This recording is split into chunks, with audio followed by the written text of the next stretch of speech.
friends. Today our topic is test and Z test. So let's start with this topic.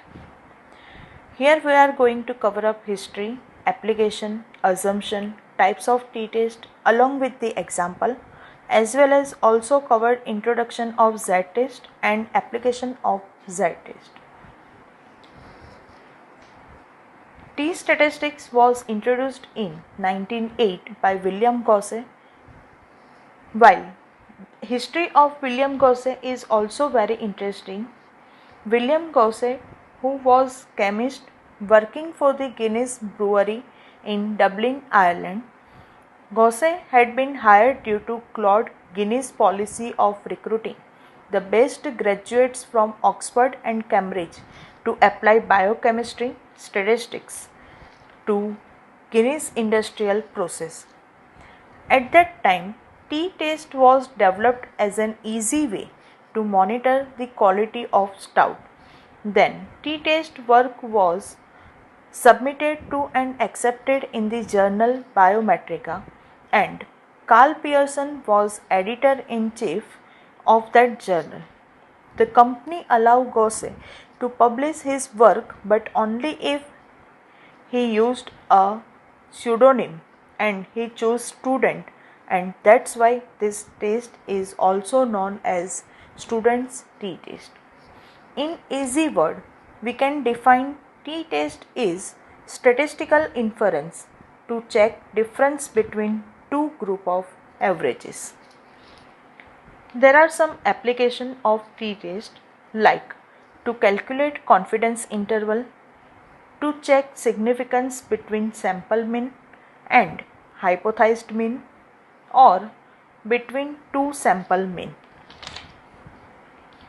Now, basically t-test can be used for single sample and two sample, whether it is independent or dependent.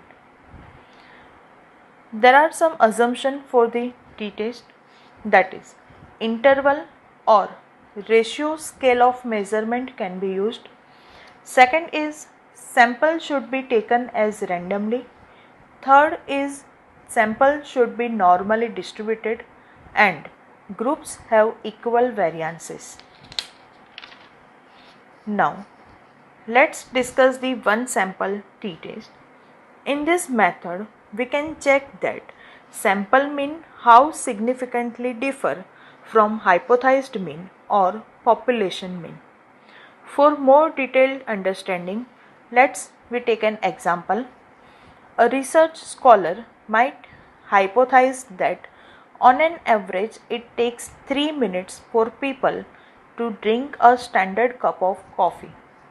He conducts an experiment and measures how long it takes his subjects to drink a standard cup of coffee.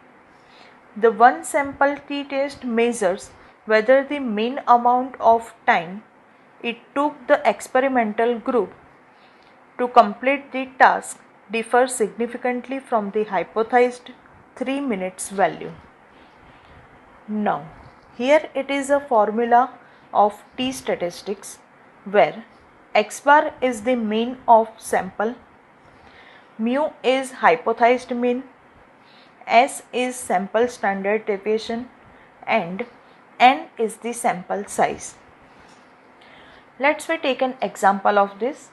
Suppose in one company past average sale was $100, and if we are taking sample of 25 salesmen, then mean and standard deviation of this sample are $130 and $115 respectively.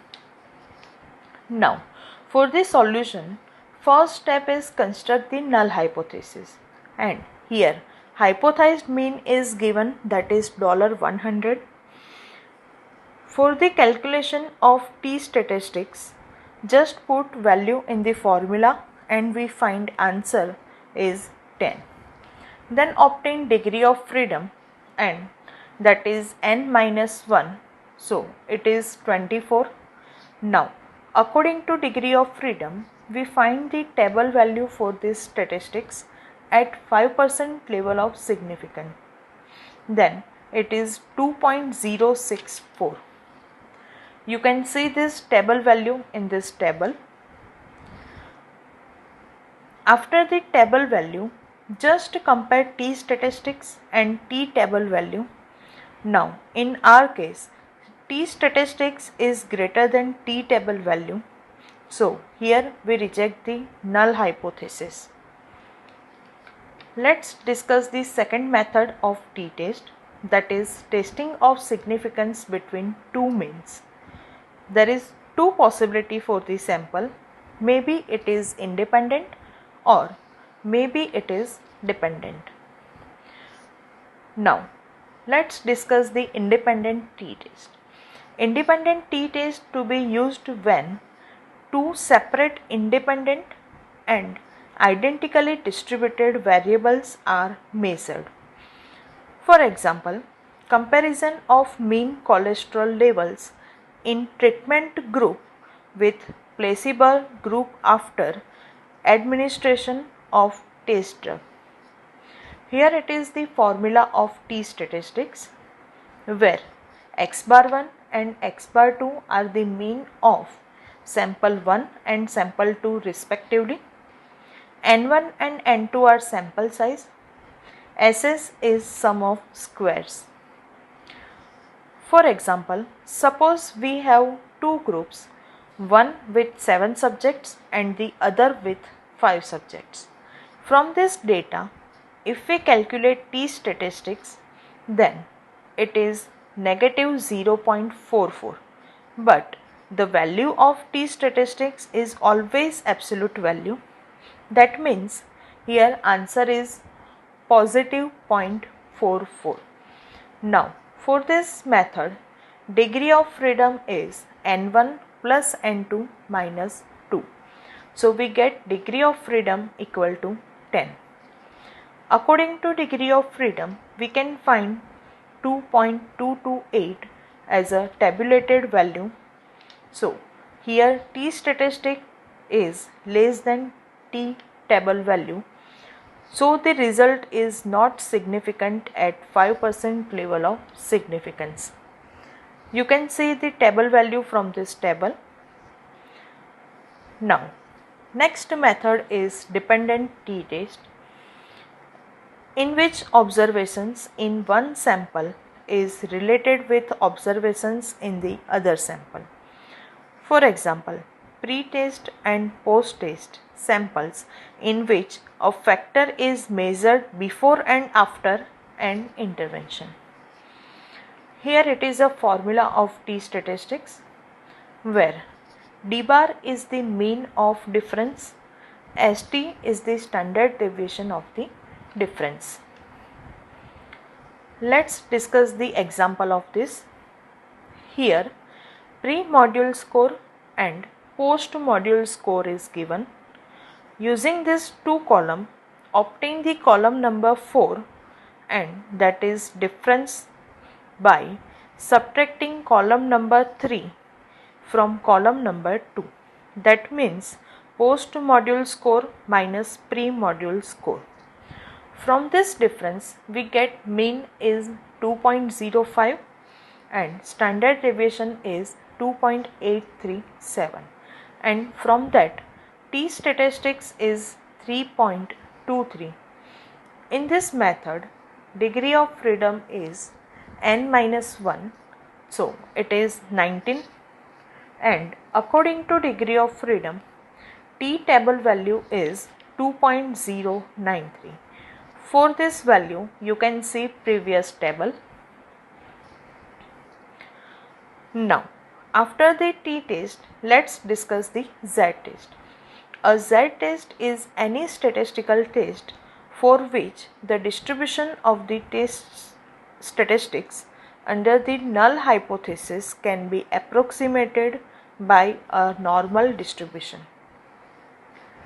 We can use z-test to check significant difference between population mean and sample mean, and to check significant difference between two sample mean.